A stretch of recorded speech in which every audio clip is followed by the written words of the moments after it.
Welcome to the Andy Staples Show. It is a Sunday where Super Bowl is set where I am. It is Sunday night.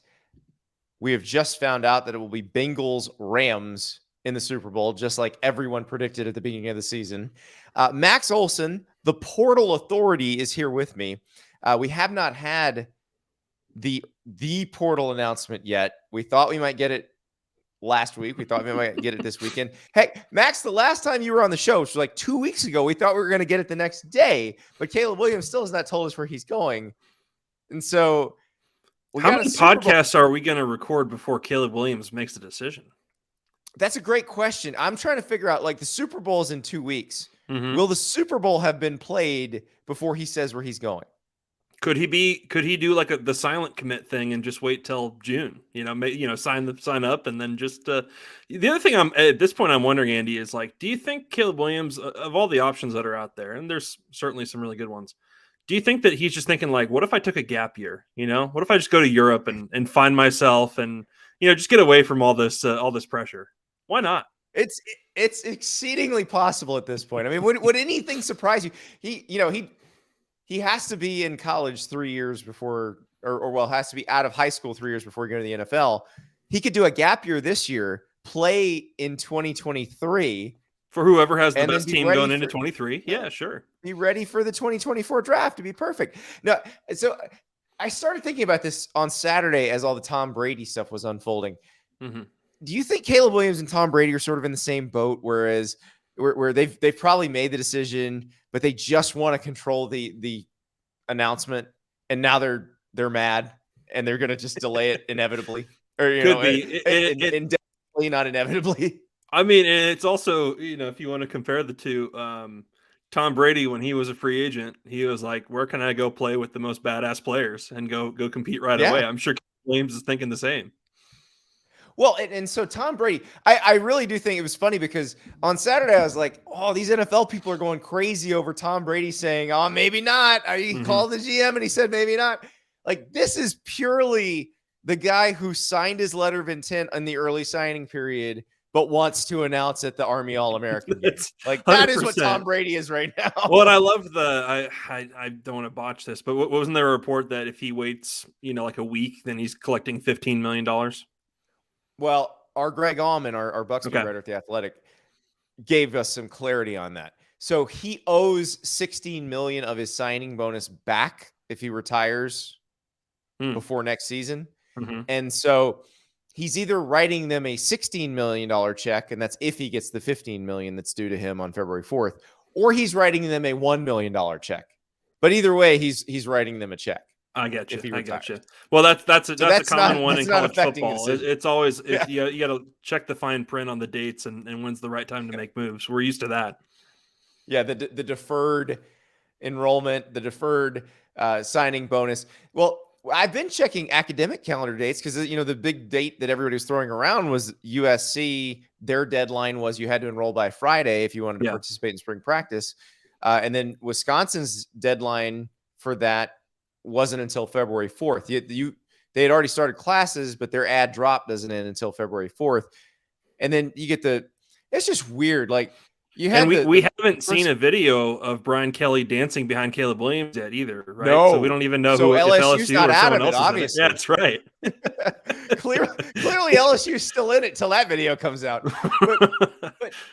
But no, it's crazy because you had the person on the internet who said they had a screenshot of Caleb Williams' USC email address, which the general public can't look that up. If you want to go into the USC student directory, you have to be a USC student. So also not like a terribly uncommon name, right? No, very common last name, pretty trendy first name 20 years ago when he was born. So yeah, I think so. It could be, imagine if it's some other Caleb Williams, but that poor guy's getting a ton of email right now. Yes.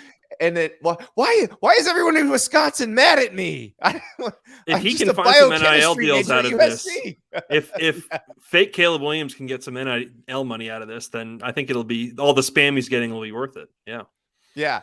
And then there's the screenshot floating around that says that, one of the team site reporters that covers Wisconsin put out a report on Sunday that said Caleb Williams called Paul Chryst, but then allegedly that got taken down, but the screenshot's still floating around. I mean, that's really all. that's the information that everyone's dealing with at this point. There's not a lot of hard info out there. And so that just leaves idiots like us to go, well, I mean, maybe he's going to play in 2022, I guess, somewhere. Maybe we do know where both of USC's quarterbacks who started games last season, we know where they are going to play. Keaton Slovis already going to Pittsburgh. Jaxson Dart going to Ole Miss. He released a statement on Sunday saying, thanks to my teammates at USC, can't wait to get to Oxford. Lane Kiffin put up a tweet. His office door, there's a sign that says, I've gone portaling. Did you meet him in there? Because you spend a lot of time in the portal, Max.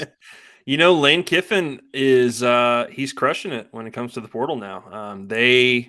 I believe they've moved up to number 1 on 24/7's rankings of the best portal classes. If you took just the class that they signed at the early signing period, and the commitments they have, they would have the 23rd class in the country. If you put the players they have via the portal into that class, it goes up to 13th. And that's for a program like Ole Miss, it makes a ton of sense. I mean, and you look at the players they've picked up, and we'll get to Dart and Trigg for sure, but they already had Zach Evans from TCU, who's one of the very best, most talented players of this whole portal cycle here. They picked up Mason Brooks as a starting tackle from Western Kentucky. They picked up Troy Brown, a really good linebacker from Central Michigan. I love Asheem Young as a hybrid DB, and they added him from Iowa State, and they got they're looking good for Jared Ivey from Georgia Tech, the guy who's number 8 currently on our best available ranks. So I mean, you can't really do any better than Ole Miss has, and it was certainly they brought in Dylan Gabriel for a visit, they brought in Cameron Ward for a visit. Lane getting his guy at quarterback is a big deal. Yeah, and Lane was one of the ones who said something to the tune of, "Oh, this is insane. There's so much tampering going on, blah, blah, blah, blah, blah." And then he's fishing out of that portal. Listen, no doubt, the future will belong to those who can manage this.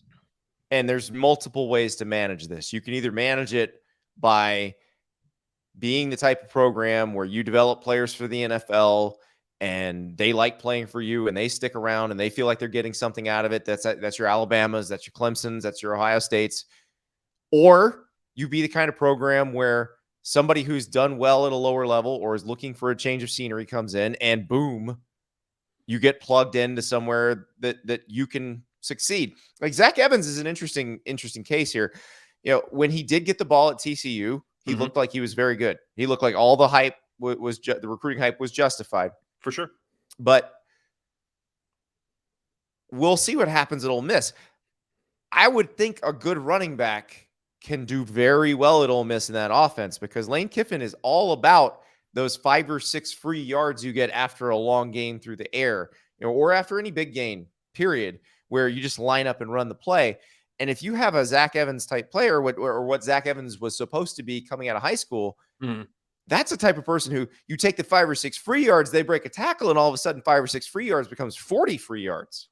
Totally. And as we saw in Lane Kiffin's first year at Ole Miss, when he had Elijah Moore, and he would say it, people would ask him, about the high usage of Elijah Moore. And it's like, when you've got tremendous players, I'm going to get them the ball as much as possible. And I think that's something that if you're Zach Evans, if you're, Michael Trigg, a very, freaky, talented freshman tight end from USC that they've added to, you're excited to go there because that they're going to find ways to get you the ball. And that was a little bit of a struggle at times for Zach Evans at TCU, where they were careful about his usage, and Gary Patterson's argument was that it was better for his long-term development and all that, and I get that. But before he had his turf toe injury that shut him down for the year, he was the number 2 rusher in the Big 12. So we got to see that 5-star potential over the first half of the 21 season.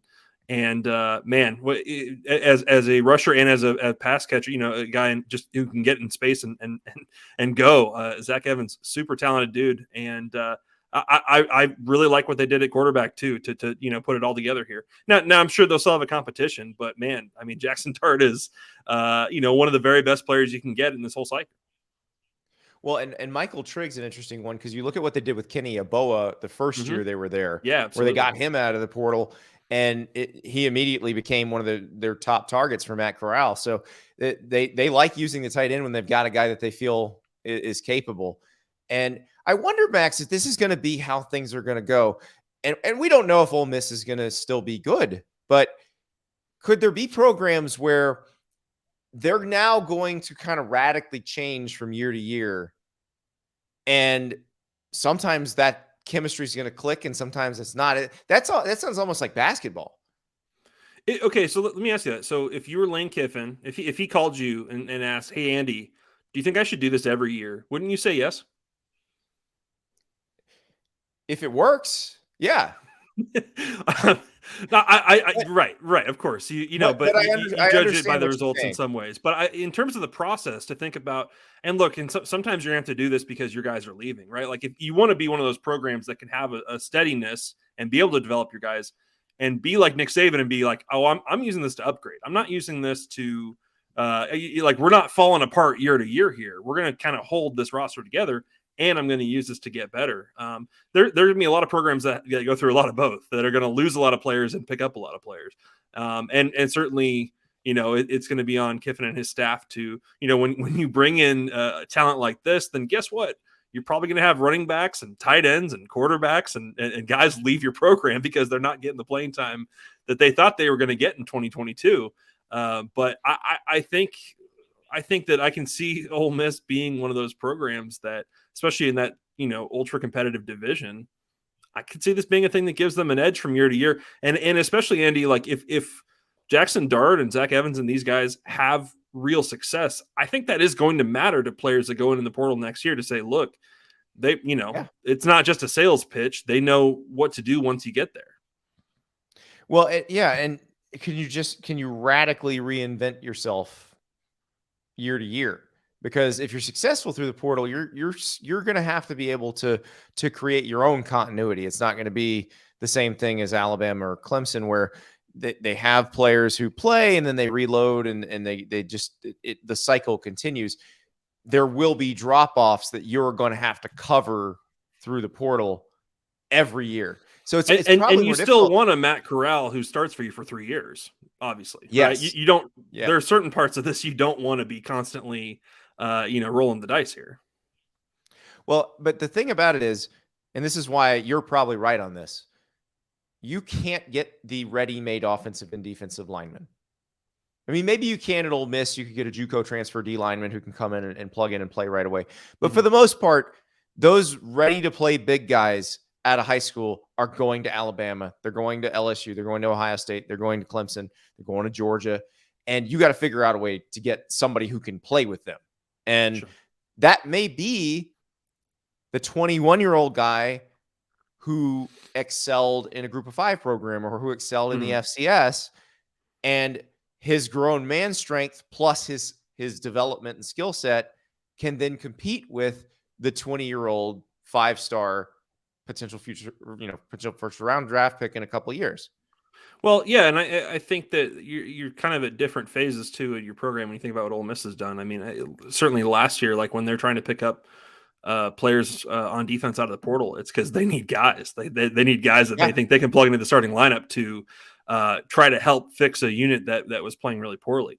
Now it's a little bit different challenge when you say, okay, we want to go pick up this linebacker from Central Michigan or this tackle from Western Kentucky, and now the challenge is, are you getting a good enough player to not just start for you, but be a really good, successful, doesn't have to be all conference necessarily, but be a really good 12 game, quality play kind of starter in order for you to be competitive. That part of the hunting is a little bit tougher to pull off.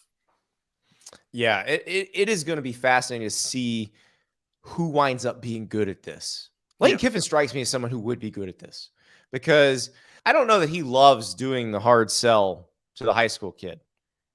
And it seems like the transfer does not care as much about the hard sell. It's just more, how are you going to use me? And I think Lane Kiffin, his personality is better suited for, I'm going to show you exactly how I'm going to use you. Here's some cut-ups. This person physically resembles you. Here's what we did with him. You want to come? Great. Let's go. Yeah, I think you got to play that right in your locker room too. Of just like, guys, we're just trying to get this team as good as possible, like and to increase the competition here, because you don't want to be in that situation where you're out here promising starting spots and then all of your players are leaving post spring because they think they're not going to give me a chance here. Well, let's tie this back to a discussion we were having earlier. What do you think about all of this Caleb Williams conversation if you're Graham Mertz? What's going through your mind right now if you're Graham Mertz? Well, he's in a little bit of a tough spot, right? I mean, when you think about not just the fact that, like, setting aside the obvious that, like, you want to be the starting quarterback at Wisconsin, you want to keep building on what you've put in for 2 years there, but as we go into February, like, the schools that need quarterbacks have picked up quarterbacks. So if you were Graham Mertz and you feel like, okay, they're promising the moon to Caleb Williams to come here, and if you go in the portal, I'm not saying Graham Mertz won't have any options, but in terms of being a starting quarterback at a Power 5 school next season, it's a little bit tougher to kind of find that perfect fit now. Yeah, and do you? But am I jumping to conclusions there? Like, if you're Graham Mertz, do you stick it out and just try and compete with him in the spring and see how it goes? Oh, absolutely, absolutely, because there will be another wave of all this stuff in the spring. Yeah, and you wait to see if he comes, because if he's not coming, if he goes to USC, you're still the guy, and you can let it be a blow to your ego, or you can just deal with it. Because I mean, this is probably a harsh way to say it, but if you intend to be an NFL player, this will probably be your livelihood. This will be what you will be wondering if you have a job every offseason, unless you are, a complete superstar.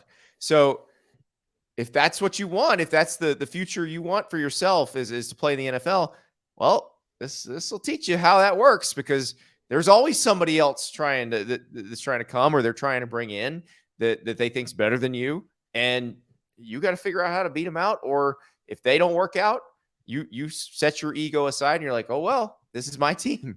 Well, I mean, we're talking about Caleb Williams. We're talking about the guy that went to the school that had what we thought a Heisman Trophy contender going into 2021. Guys planning to just sit out the year. That's not how it went, I mean, that's just, and that is kind of the story of a lot of quarterbacks in the portal. It's, kind of one thing doesn't go quite the way you expect, and then you make a change. So that's part of being a college quarterback at this point. There's, whether it's a coaching change or an injury or something, like, something's going to happen at some point. Yeah. And look, sometimes quarterbacks just get judged wrong. And I have never criticized the Dwayne Haskins over Joe Burrow choice at Ohio State, because Dwayne Haskins did. I was wondering if we were going to go there tonight. Yeah. I think we need to. Because Dwayne Haskins had a great year. I mean, he was breaking Big Ten records and Ohio State records. But Joe Burrow is clearly special, a truly special quarterback. He has the Bengals in the Super Bowl in his second season. He was the number 1 overall pick because they stunk the year before they took him. I mean, yeah, it's crazy to see, because I remember thinking that first year he started at LSU, he was pretty good, but it didn't seem like he was this. No, I was thinking about that. Like, I wonder where, like, I wanted to grab my Phil Steele and look up, like, where was Joe Burrow ranked among quarterbacks going into 2019? Yeah, like, just like the preseason expectation. If coming out of 2018, I mean, before Joe Brady gets there, you would say, like, he was better than a game manager in 18, obviously, but no, he was still good. He led a great season in 2018, but man, it's just incredible. It's incredible. And that's it. I don't know, Andy, is the larger, and I don't want to, like, sit here and, like, knock and, diss Dwayne Haskins or anything. Certainly those two are in very different, situations now. Yes. But is that, do you, not that obvious? Was it not? That's what I want to figure out. I mean, because the Ohio, is it just did the leadership stuff just not totally come out at Ohio State? Because you would think the Joe Burrow we see now, like, you would think internally they would be like, man, we got to give this guy a shot. This is that dude. Yeah. I don't know. Like now, like, how did he not beat out JT Barrett? I mean, I think I've talked to people that worked on that stuff, and it sounds like it was maybe a little, from a perception standpoint, maybe a little bit of an uphill climb for Joe Burrow from the start, in terms of even just getting the offer from Ohio State and them being convinced that he was what their standard is, which is, Heisman caliber type quarterbacks, Yeah. but he put in his time there. And I don't know. Is that sometimes I'm not trying to get into a Stars Matter thing here, but is it just kind of that, like, you take Dwayne Haskins and just like the potential, just the talent you see is so exciting that it's kind of hard to see anybody else? Well, there's that, and there's also that Dwayne Haskins and Chase Young were, you took them from the same area. You kind of took them to get the other, took one to get the other. Mm-hmm. I think there's probably And some of I that know they too. didn't want to lose either guy, right? Like in that decision, like you're going to lose one of the two, and they don't want to lose either. But it is crazy. And the Stars Matter thing, our friend Bud Elliott from 24/7 said this will be a bad Super Bowl for the Stars Don't Matter crowd. yeah, And I'm just imagining Ari Wasserman dancing around like, yeah, stars do matter. Matthew Stafford, 5-star. yeah. As I was watching Garoppolo tonight, Cup, it did make me think Stars matter. Yeah. well, but when Cooper Kupp catches the touchdown pass, oh my God, he didn't have any stars. Aaron Donald was a 3-star, but Jalen Ramsey was a 5-star, and Joe Burrow was a 4-star. Sam Hubbard was a very highly ranked recruit. I'll tell you after watching Mixon those four was a very highly ranked recruit. Yeah, absolutely. Yeah. I'll tell you after watching those two games tonight. I would also add wideouts matter. I mean, those were four of the best wideouts in the NFL, and Kupp should be in the MVP mix there. Tyreek and Chase. That those guys are going to be top 5 guys before. Dude, help me understand this, okay? Because we watch a lot of college football.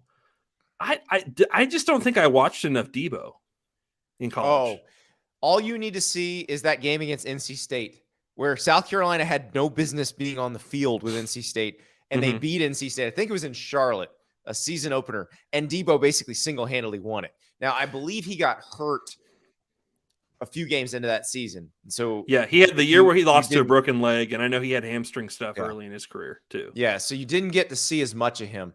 But there's actually a really good Ringer story that came out a few weeks ago that explains why he is as good as he is. But basically, it boils down to someone as densely built as him should not be that fast. He's short, but huge and fast. Yeah, so I was looking this up, and I think the combine time was like 4.48. I want to say, but there's and there was I love the the Anthony Thomases of the world. Like I love that kind of trend that we had at one point there of those guys that could be the running back receiver type, the slot back kind of guy. But to do it at be running back in the NFL. But to take a guy that's 215 pounds like him, right? Yeah. Or at least was coming in, like to see how, like, just in the screen game like that with him, how tough and fast he is, phenomenal. Yeah. Oh, it's beautiful. And I will admit I was totally wrong on the Jamar Chase pick because I said you got to take Penei Sewell. Your line stinks. Joe Burrow is getting, running for his life. He got hurt midseason last year because he's getting hit so much. And so I said, you got to take Penei Sewell because every year there's going to be a generational receiver because the way the game has changed over the last 15, 20 years, there's just going to be a bigger and bigger crop every year of guys who've caught a ton of passes their entire lives, that caught a ton of passes in Pop Warner, in high school, in 7-on-7. And they're just better than the receivers were 15 years ago. But the offensive tackles haven't taken that leap. Right. So when a really good one comes along, you got to take him because you can find it. But I was wrong. And there's very good second round wideouts at this point. Yeah, of course. But I was wrong because Jamar mattered. And I'll tell you why. Yeah. And I think I figured it out. I've been thinking about this. Like, how was that such a no-brainer for the Bengals? And here's why. Because Joe Burrow can walk into the GM's office and go, listen, you saw what Justin Jefferson did in his rookie year with the Vikings. He was the best rookie receiver in the NFL. I played with him, and I played with Jamar Chase on the same team. And Jamar is better, so take Jamar. Like that. Yeah. That matters.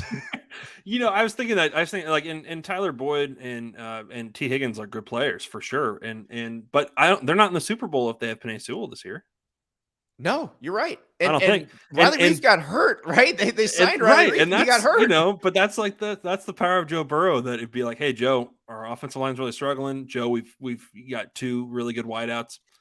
Joe Burrow says, I don't care. I want my guy. And look Joe what they did converting together. third downs with his legs, just unbelievable. But you mentioned T. Higgins. They used T. Higgins in ways that even Clemson didn't use T. Higgins, and probably because when Clemson had T. Higgins, they had a bevy of talented receivers plus Travis Etienne in the backfield. They could do all kinds of different things. And didn't need to use him in as many ways. But I love T. Higgins on that, like the middle screen where you just bring him across and then he turns it upfield. Or the just get drive to go to drive to force overtime. He had some big time catches, and that's as much as we're all gaga over Justin Ross. Like T. Higgins played big in big games in college, man. In those playoff games, he was so good. T. Higgins and Amari Rogers, remember, were they came out the same year from high school. They're both from East Tennessee. Yeah. And I mean, T. Higgins is just fantastic. He was a big time recruit too. He was, again, but and Ari win that one too. Yeah.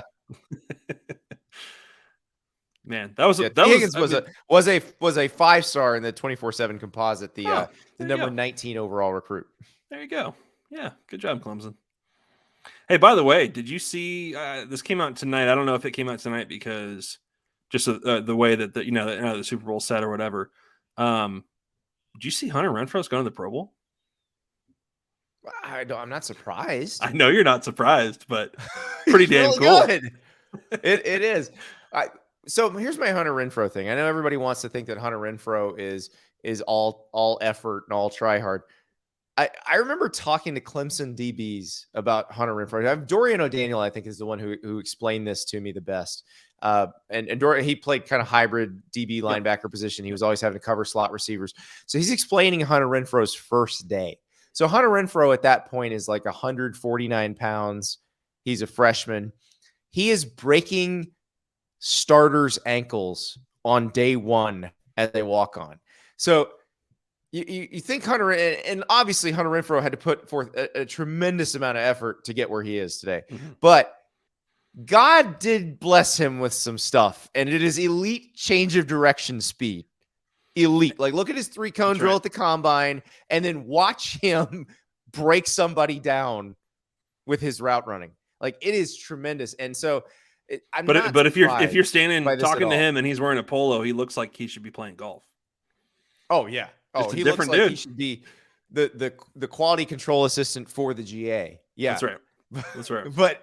but no, I mean, it's one of those things. Get him in a situation where he has to stick his foot in the ground and go a different direction, and the DB is going to lose a bunch of time because while the DB may be faster in a straight line, he can't change directions as quickly as Hunter Renfro can. For sure.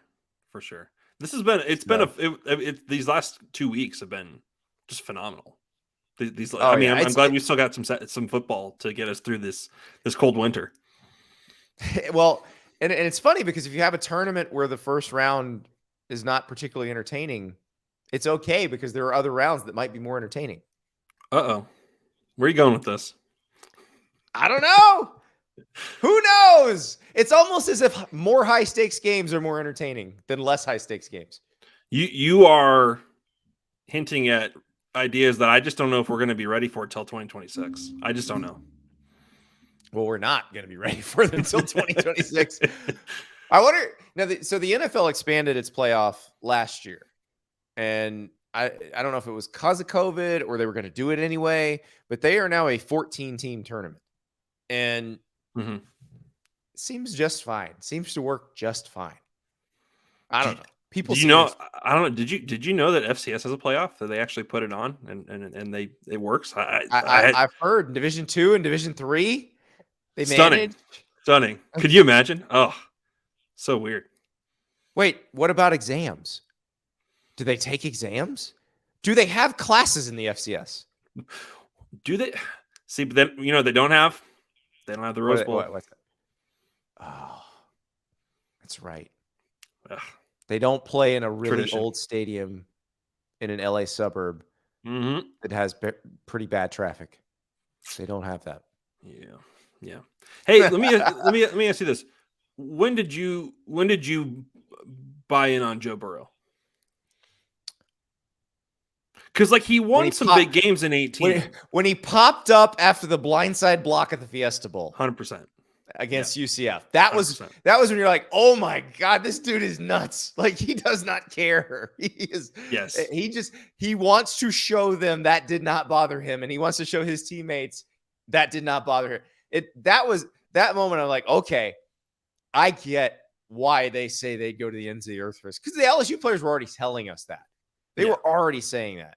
And he was coming off the A&M game where he needed the IV afterward before he could go home because I think he passed out. Like he was insane. But he does that. How more of them didn't pass out during. Oh, I know. And then he starts the next year with you remember the Texas game, like and that was the coming out party for that that offense and all that stuff. But like that was just a stone cold performance by him, and the rest is history there. But man, to see it happen this fast has been unreal. Well, he out-dueled Patrick Mahomes. I mean, let's think about this, though. The last few weeks, we saw an epic Patrick Mahomes-Josh Allen duel. So Patrick Mahomes, we knew was good. You and I both had Cliff Kingsbury telling us how good he could be when he was a freshman. And we're like, yeah, sure. All your quarterbacks put up big numbers. What does that even mean?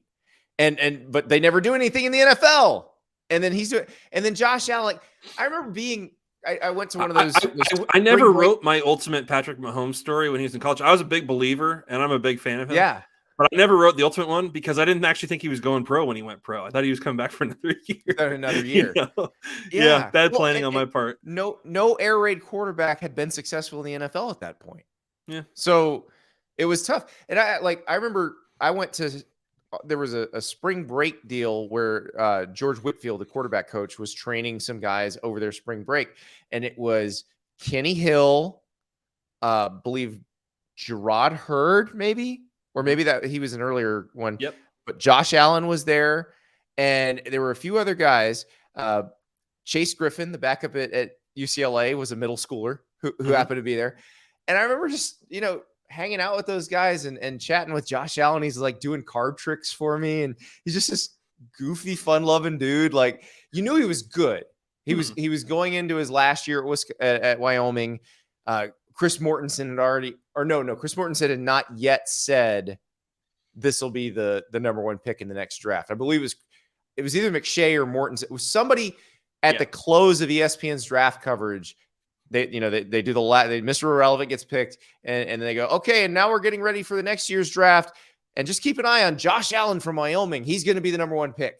And I don't think that had been said yet, but it was already pretty clear that he was going to be a hot name in the following year's draft. But you just didn't know, could he get his accuracy up? Would he be able to make that leap? And nothing in his last year at Wyoming suggested he'd be more accurate in the NFL. No. Yeah. So that was one and they played some big games. I remember that they played some good non-conference games that year too, didn't they? They played Iowa or somebody and it got very bad. Wasn't great. But and that's just like, the funny thing is that Joe is exactly the Joe we saw 2 years ago. Josh Allen, you're just like, who is this guy? But Joe Burrow's like played today just like you saw him play in the playoff. So when I was a kid, all of these guys got into the league roughly the same time. Montana, John Elway, Dan Marino. Montana was a little bit older, but John Elway, Marino, Vinny Testaverde, Phil Simms, these are really great quarterbacks who would be the quarterbacks you'd see year after year in the playoffs and in the Super Bowl. And it was just amazing to watch. I think we're in one of those ages now, Max. Like the idea of an AFC where you're going to get to see Joe Burrow, Patrick Mahomes, and Josh Allen, and Lamar Jackson, by the way. And Justin Herbert go at it year after year after year after year. Because they're all young. Like, is Mahomes probably the oldest one, right? Like 25 years old. I don't off the top of my head. Yeah, I don't know off the top of my head. Yeah, I mean they're all fairly young. Yeah, We're going to see for them sure. for a long time.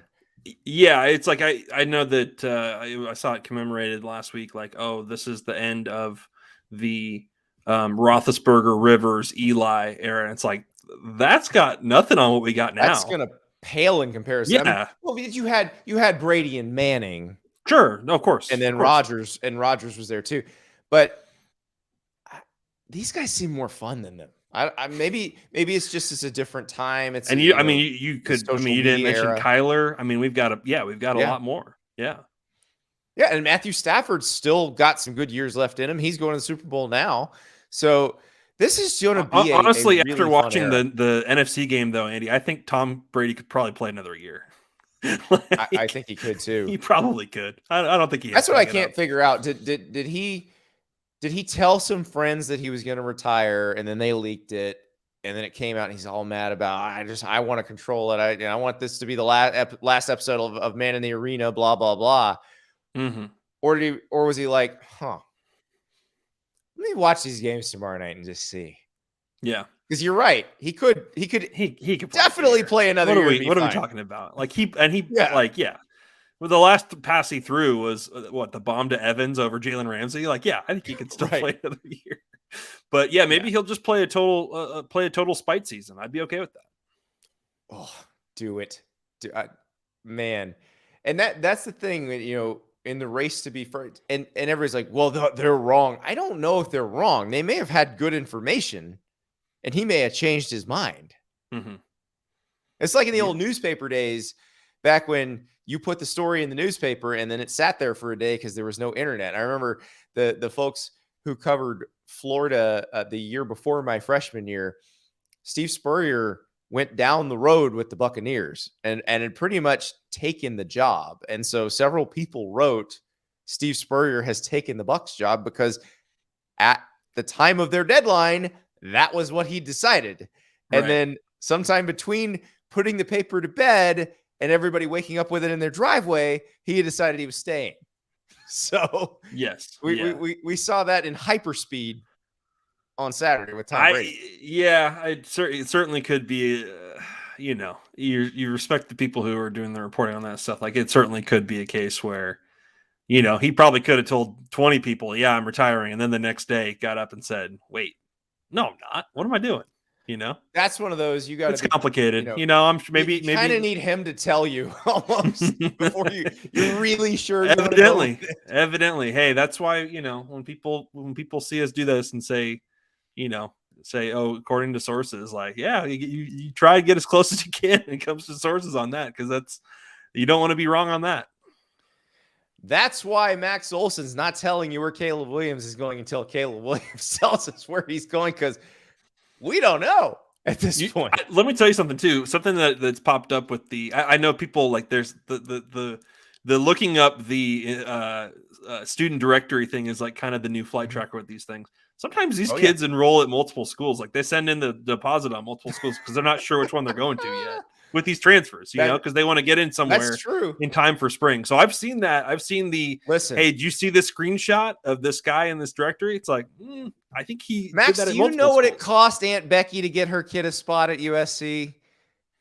Don't tell Aunt Becky that Caleb Williams can just enroll if he's not expecting to go. Don't put that evil on Aunt Becky after she's already been in the Hooskow.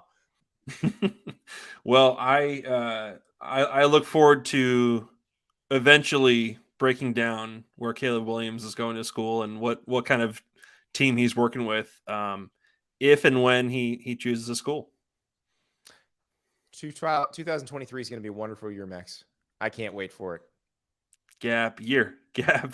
That's right. Bicycling through Switzerland while USC and Oklahoma are playing this year. Let's do it. Do it, Caleb. Don't listen to everybody else. You don't need these people. You don't need these people at all. Your future's no less bright if you go spend a year in Europe. It's cool. There is great NIL money backpacking through Germany. Do it.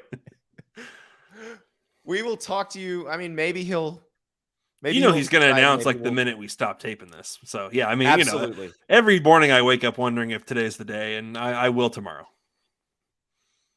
We'll probably talk to you when it happens or not. We've talked about it a lot. Maybe if he announces a gap year, then we'll do that. Hmm. All right, You heard it Caleb. here first. The ball's in your court. Get that backpack ready.